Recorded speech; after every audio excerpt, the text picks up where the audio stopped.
Story of the ഒരിക്കൽ man, ബുദ്ധൻ Anandan and Buddhan. ശിഷ്യന്മാർക്കൊപ്പം സഞ്ചരിക്കുകയായിരുന്നു. യാത്രക്കിടെ അവൻ ഒരു വനത്തിലെത്തി. ബുദ്ധൻ ശിഷ്യരോടായി പറഞ്ഞു, ഇനി അല്പം വിശ്രമിച്ചിട്ടാവാം യാത്ര. എന്നിട്ട് ബുദ്ധൻ തൻ പ്രിയ ശിഷ്യമായ ആനന്ദനെ അരികിൽ വിളിച്ചു പറഞ്ഞു, ആനന്ദ, എനിക്ക് വല്ലാതെ ദാഹിക്കുന്നു. ഗുരുവിൻ ആവശ്യം പറഞ്ഞ ആനന്ദൻ വെള്ളം അന്വേഷിച്ച് നടക്കാൻ തുടങ്ങി. സമാധാനം സന്ധ്യയായി.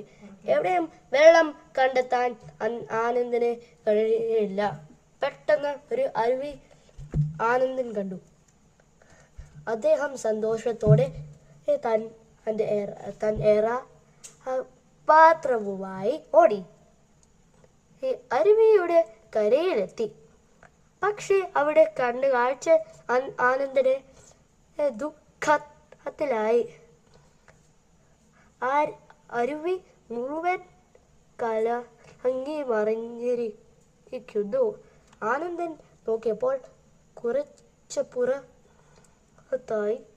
ഒരു മാൻകൂട്ടം ഓടി നീങ്ങുന്നു. അവയാവണം ഈ വെള്ളം മുഴുവൻ കലക്കിയത്. നിരാശനായ ആനന്ദൻ വെള്ളമെടുക്കാത്ത ബുദ്ധൻ അടുത്തെത്തി. സംഭവിച്ചതെല്ലാം കേട്ട് ബുദ്ധൻ പുഞ്ചിരിച്ചു.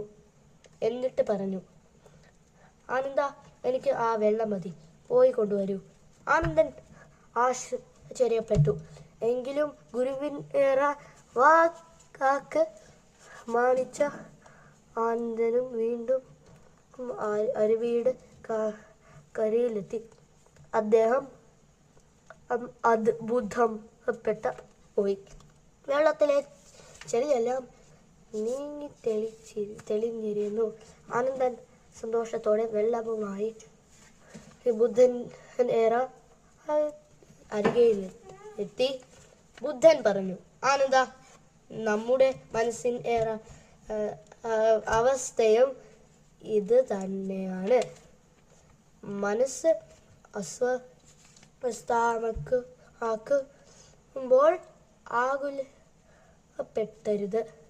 പെടരുത്.